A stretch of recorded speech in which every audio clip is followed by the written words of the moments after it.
Hello learners, my name is Wanda Kambule from Orbit College in the Mankwe campus. I will be talking to you in respect of the Center of Specialization Diesel Mechanic.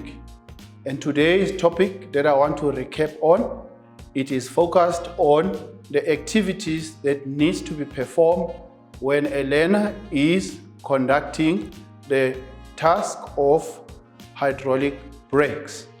Now, you will notice that in this presentation, we are not going to go into the details of the hydraulic brakes, but rather we are going to look at the scope of what your task entails. When you do hydraulic brakes, specifically for trade test or for summative assessment, it's important to remember that your assessment is consisting of 20% and 80% split, which means 20% weighing will be on the theory test and the rest of the 80% will be concentrated in your practical activity or practical assessment. What does that mean? That means that when you are in the practical assessment or in the summative assessment, you will be presented with a theory test, which, as I've said before, it is 20% of the overall assessment. Now, what are you going to find in that theory test? Simple things like characteristics of hydraulic brakes, the common fault in a hydraulic brake system, the similarities, the differences, and the properties of disc and drum brakes, etc., etc. Where you're going to find those theories? Those theories are contained in your HB learning material that you have in your tablets. Now, let's talk about the 80% practical assessment that you need to do. That is involved with safety. There is what you call a hazard identification and risk assessment per your industry standard. Remember, learners, that at the moment of the COVID, you are supposed to be reporting to your employers, wherein you are going to be able to do these activities. Now, secondly, you need to be familiar with the operation of the brake system. And you need to ensure that you understand the safety procedures that are related to your company standard. And then you must also be able to identify and to use all the tools that are applicable to the activity. And then fourthly, you must be able to operate safely all lifting machinery. So which means when you go to your learning material in your tablet, you go to the learning material LM, which deals with lifting and handling of materials. And then lastly, you must be able to wear and use all PPE, which is personal protective equipment. And then fourthly, you need to be aware of all the hazardous materials that are used when performing hydraulic brake repairs. Now, what is very important when you are doing or when you are participating in a practical assessment is that you need to show by means of actual doing what you are doing in front of the assessor. What does it mean? That means as a candidate, when you are performing this task, you need to practically be in front of the vehicle. You need to do those visual inspections and to show the assessor that you know which visual inspections are to be carried out. Example, if you are given a vehicle and you need to do hydraulic brake repairs on the vehicle, you need to physically inspect the vehicle. So that means you need to inspect your master cylinder fluid levels. You need to inspect all visible leakages on all hydraulic pipes and hydraulic hoses and connectors. You need to be able to identify any visibly perished or damaged components in the vehicle. It is also very important to note that when you are conducting the assessment, you will be presented with a loose master cylinder.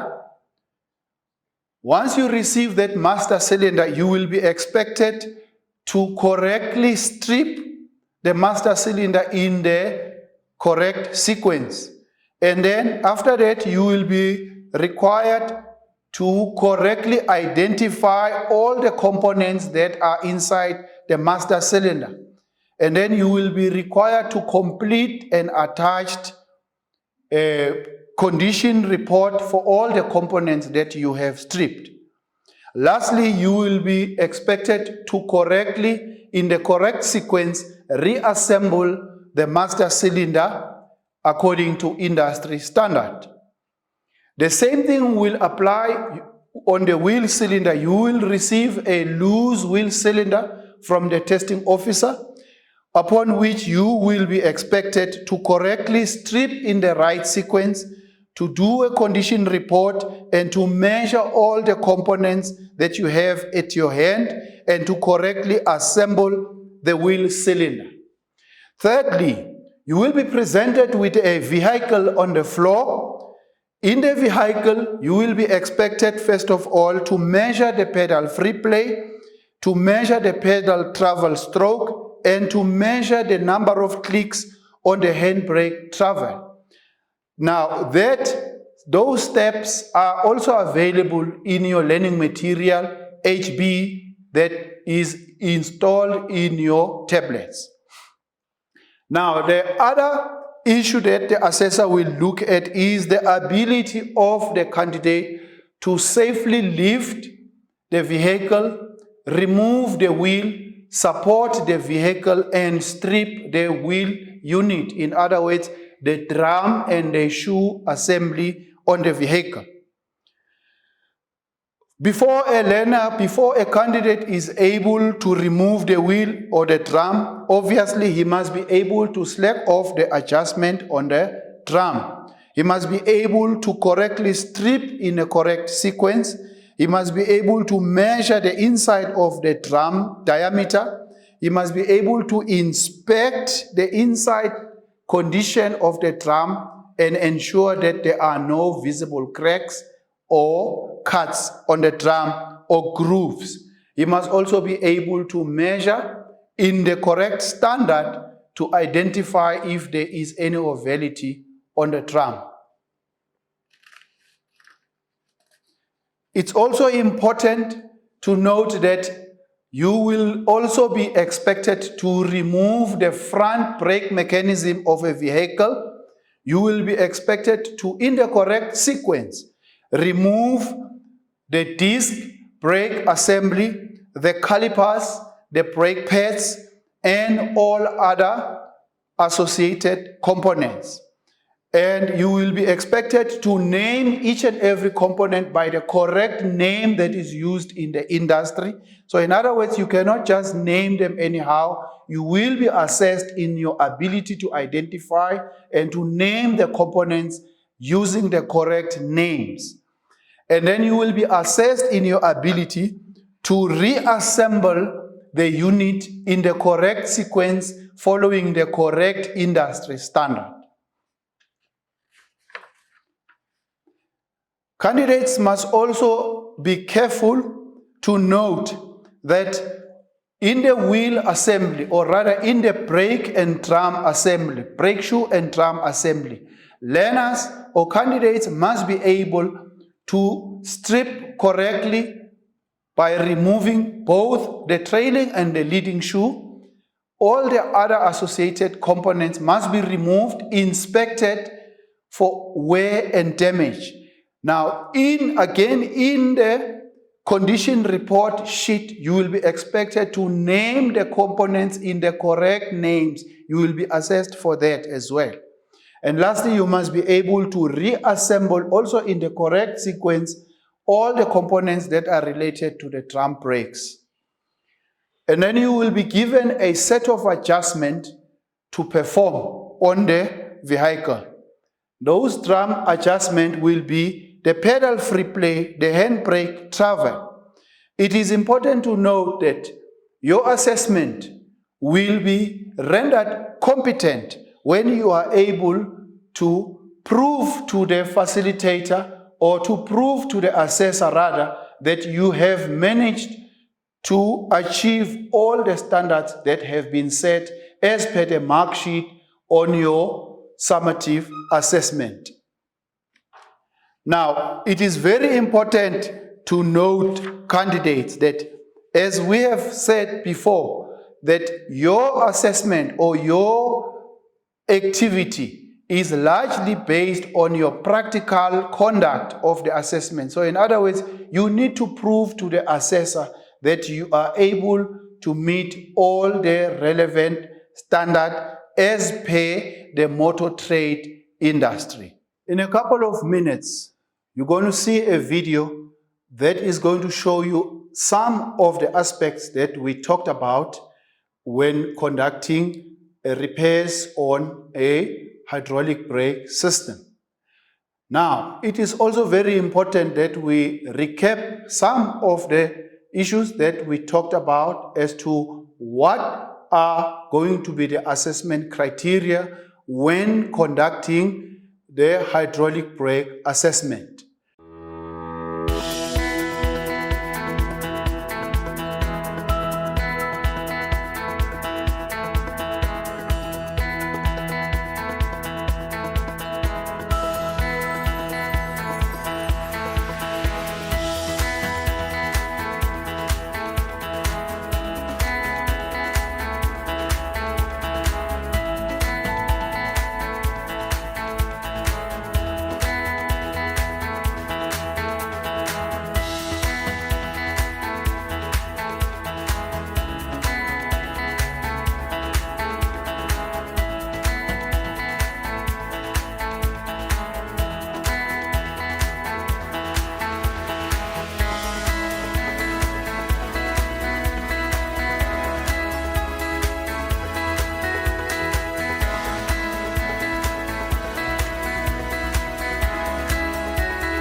I hope you have enjoyed the video. Now, let us recap what are the assessment criteria or what are the observations that the assessor will be looking at while you are performing the task.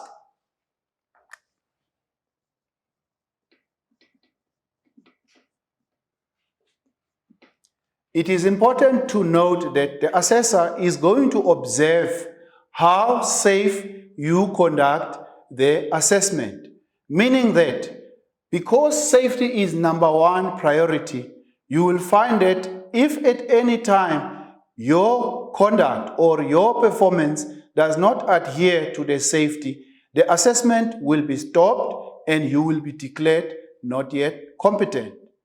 The second aspect that the assessor will be looking at is the correct use of tools. It is important to note that the assessor will be observing how do you select the correct tools for your task. The third aspect is usage. What does that mean? That means the assessor is going to also observe how well or are you using the tools in the correct manner as you have been shown in your workshop manual. The fourth aspect that the assessor will be looking at is damage to parts.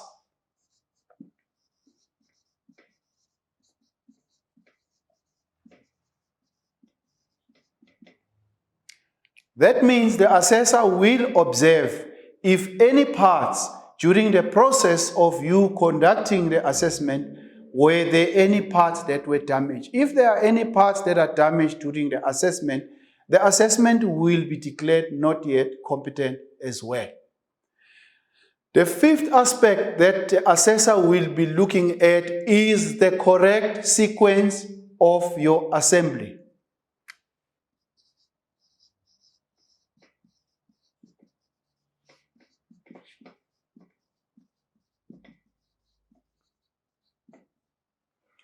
Many times, candidates will assemble the components in the incorrect sequence and therefore will render the assessment also not yet competent. The last and very important aspect that the assessor will be looking at is the time. Now, candidates, it's very important to note that irrespective of how well you have conducted your assessment, if you fail to conclude the assessment within the allocated time, your assessment will also be rendered not yet competent. I hope we are able to see that very little weight is carried on the theory of the assessment. Rather, most of the aspects that are emphasized in the practical assessment are noted on the mark sheet in this fashion. So that means at any time, if the practical assessor marks any of the aspect incorrect in your assessment will be declared not yet competent.